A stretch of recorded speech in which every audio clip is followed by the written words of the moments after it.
은혜 받으실 말씀은 마태복음 7장 15절에서 21절까지 말씀입니다. 마태복음 7장 15절에서 21절까지 말씀을 다 함께 봉독하겠습니다.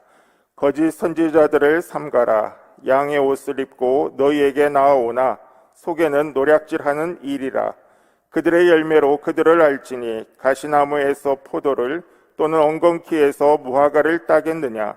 이와 같이 좋은 나무마다 아름다운 열매를 맺고 못된 나무가 나쁜 열매를 맺나니 좋은 나무가 나쁜 열매를 맺을 수 없고 못된 나무가 아름다운 열매를 맺을 수 없느니라. 아름다운 열매를 맺지 아니하는 나무마다 찍혀 불에 던져지느니라. 이러므로 그들의 열매로 그들을 알리라. 아들어 주여 주여 하는 자마다 다 천국에 들어갈 것이 아니요 다만 하늘에 계신 내 아버지의 뜻대로 행하는 자라야 들어가리라. 아멘. 할렐루야. 오늘 마태복음 7장 15절로 21절 말씀 가지고 나무를 아는 법, 이런 제목으로 함께 말씀 나누기 원합니다. 고대 유대인들에게 속담이 있답니다. 무슨 속담이냐? 가시나무에서 포도를 딸 수 없다, 이런 속담이랍니다. 가시나무에서 포도를 딸 수 없다. 오늘 16절에 예수님께서 이렇게 하셨거든요. 그들의 열매로 그들을 알지니 가시나무에서 포도를 또는 엉겅퀴에서 무화과를 따겠느냐. 예수님께서 유대인들이 잘 아는 유대인들의 속담을 인용하셨어요. 인용하시면서 예수님께서 말씀하시는 거예요. 이를테면 옛 우리 속담에도 콩 심은 데 콩 나고 팥 심은 데 팥 난다, 이 얘기를 하시는 거거든요. 속담을 인용하시면서 무엇을 말씀하시는 것일까? 여러분, 성경에서요, 열매 그러면 이 단순히 과일을 뜻하는 의미가 아닙니다. 물론 과일을 뜻하기도 하죠.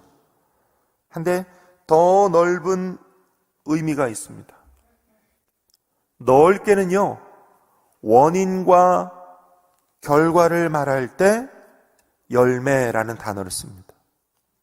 우리가 지금 마태복음 7장 나누고 있는데요, 마태복음 12장 33절에 보면 나무도 좋고 열매도 좋다 하든지, 나무도 좋지 않고 열매도 좋지 않다 하든지 하라.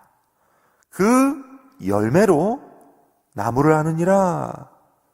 예수님께서 이러셨거든요. 그런데 그 마태복음 12장의 33절 말씀을 하시기 전에 그 앞에 보면 27절부터 32절에 이런 이야기가 나옵니다. 사람에 관한 이야기가 나요. 27절, 바알세불을 힘입는 사람. 28절, 하나님의 성령을 힘입는 사람. 31절, 성령을 모독하는 사람. 32절, 말로 인자를 거역하는 사람, 말로 성령을 거역하는 사람. 열매 이야기 하시면서 본질은 사람 이야기 하시는 거예요. 그러니까 결국 성경이 말하고 있는 이 열매라는 것은 예수님께서 인용하셨듯이 사람 이야기입니다. 사람 이야기. 그가 어떤 사람이기에 이런 열매가 맺히는가? 그가 어떤 사람이기에 이런 결실이 맺혀지는가 하는 것입니다. 다시 7장으로 돌아와서요, 심지어는 주여 주여 하는 사람들인데 하나님 아버지의 뜻대로 행하는 열매가 없으면 다 천국에 들어갈 수 있는 건 아니다. 예수님께서 굉장히 무서운 말씀을 하세요. 굉장히 무서운 말씀이에요. 오늘 저와 여러분들은 이 말씀을 통해서 우리 각자 자신을 돌아보면서 우리 남은 인생길에서 어떠한 삶을 살아야 하는가를 깊이 묵상하고 기도하고 주님의 말씀을 깨닫고 돌아가는 이 시간 되시기를 예수님 이름으로 축원합니다. 왜냐하면 우리가 다 천국에 들어가야 하기 때문이죠.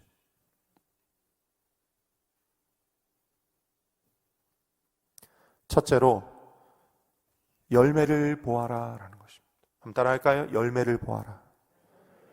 우리 다시 7장의 16절부터 18절까지를 보겠습니다. 제가 읽어드리겠습니다.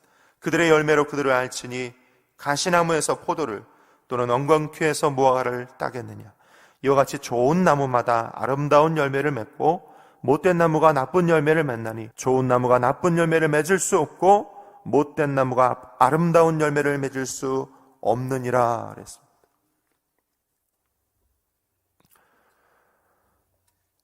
여러분, 역사를 기록하는 이유를 아십니까? 역사.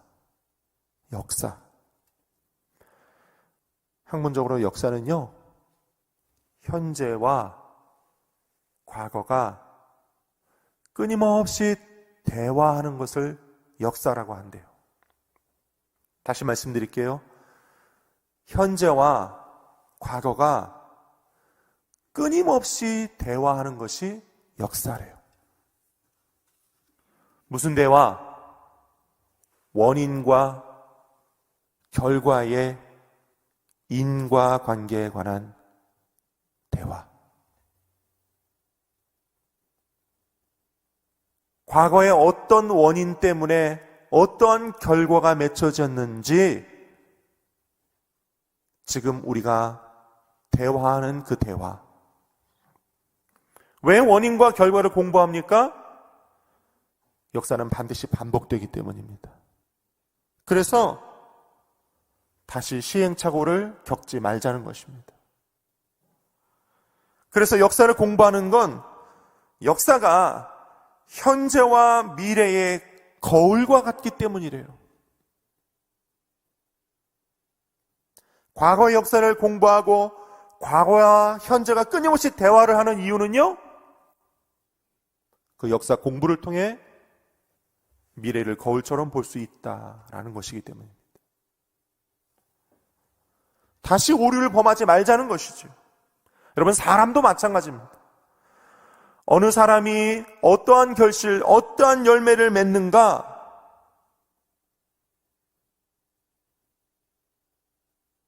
중요합니다. 오늘 예수님께서 말씀하세요. 19절, 아름다운 열매를 맺어야 한다. 아름다운 열매를 맺어야 해. 아름다운 열매를 맺어야 한다. 아름다운 열매 맺지 못하면 나무마다 찍혀 불에 던져진다. 여러분, 우리 인생에도 이 말씀은 굉장히 큰 도전입니다. 굉장히 큰 도전. 부디 아름다운 열매 맺는 삶을 사시기를 축원합니다. 아름다운 열매 맺는 신앙생활 하시기를 축원합니다. 주위에 있는 모든 이들로부터 아름다운 열매 맺는 사람, 또 하나님께로부터도 너는 아름다운 열매 맺는 사람이다, 내 자녀다, 인정받기를 축원드립니다. 선한 열매, 복된 열매, 아름다운 열매, 하나님이 인정하시는 열매 맺으시기를 간절히 축복합니다.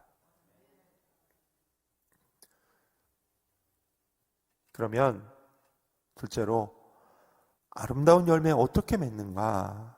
아름다운 열매 어떻게 맺는가? 하나님 아버지의 뜻대로 행해야 합니다. 따라 하실까요? 아버지의 뜻대로 행해야 한다. 21절을 우리 다 함께 읽습니다. 21절 시작.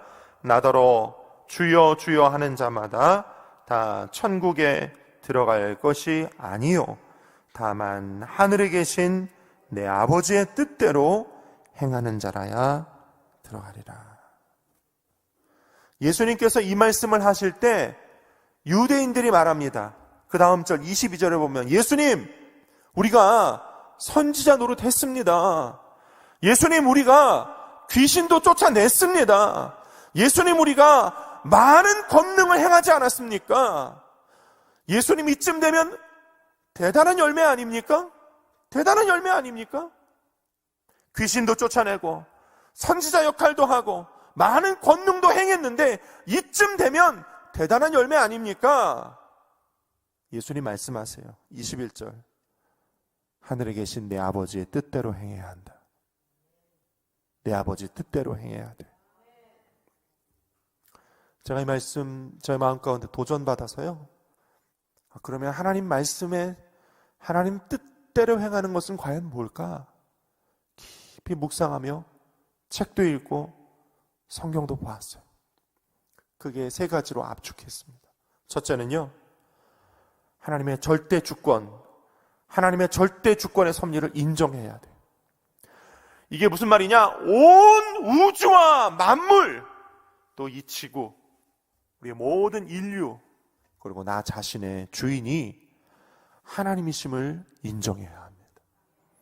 하나님의 모든 우주와 만물의 창조주이시며 우리의 주인 되신다는 사실을 매일매일 인정하고 그 주권자 하나님 앞에 무릎 꿇을 수 있어야 합니다. 이게 하나님의 뜻대로 사는 첫 번째예요. 하나님의 뜻대로 삽니다 하면서 내 인생의 주인이 나고 이 모든 것이 다 내 것이고 내 마음대로 내 뜻대로 하려고 하면 거기서부터 출발이 잘못되는 것입니다. 온 우주와 만물의 창조주, 내 인생의 주권자는 누구이시다? 하나님이시다. 여러분 잊지 말고 여기서부터 출발하실 수 있기를 축원드립니다. 또 압축한 두 번째는요, 성경을 통해 교회와 모든 사람에게 주시는 하나님의 뜻이 있습니다.